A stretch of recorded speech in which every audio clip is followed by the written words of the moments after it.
বেগুনের কি কি পুষ্টিগুণ রয়েছে? বেগুন একটি পুষ্টিকর সবজি যা আমাদের শরীরের জন্য খুবই প্রয়োজনীয় বা খুবই গুরুত্বপূর্ণ। এই প্রতি ১০০ গ্রাম বেগুনে কি কি পুষ্টি থাকে সেটা নিয়ে আজকের এই ভিডিওতে আলোচনা করব।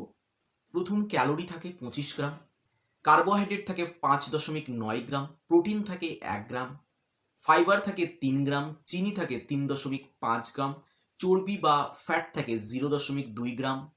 এছাড়াও এই ১০০ গ্রাম বেগুনে আপনি পেতে পারেন ভিটামিন এবং খনিজ লবণ।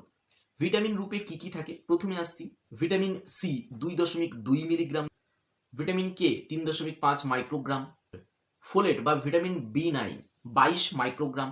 এবার মিনারেলস বা খনিজ লবণ রূপে কি কি থাকে? প্রথমে আসছি potassium ২৩০ milligram, calcium ৯ milligram, iron ০.২ milligram, magnesium ১৪ milligram, phosphorus ২৪ milligram.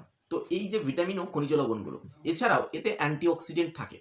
বেগুনে প্রচুর পরিমাণে অ্যান্টিঅক্সিডেন্ট থাকে, যেমন নাসুনিন ও অ্যানথ্রোসায়ানিন, যা আমাদের শরীরের সেল ড্যামেজকে প্রতিরোধ করে এবং আমাদের মস্তিষ্কের যে স্বাস্থ্য সেটাকে উন্নত করে।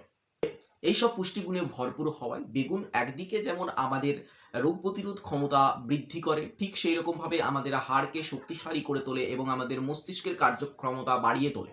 এই জন্যই বলা যায় যে আপনি আপনার খাদ্য তালিকায় বেগুনকে অবশ্যই রাখতে পারেন, যা আমাদের স্বাস্থ্যের উন্নতির সাথে সাথে আমাদের মস্তিষ্কেরও কার্যক্ষমতা বাড়িয়ে তোলে। ধন্যবাদ।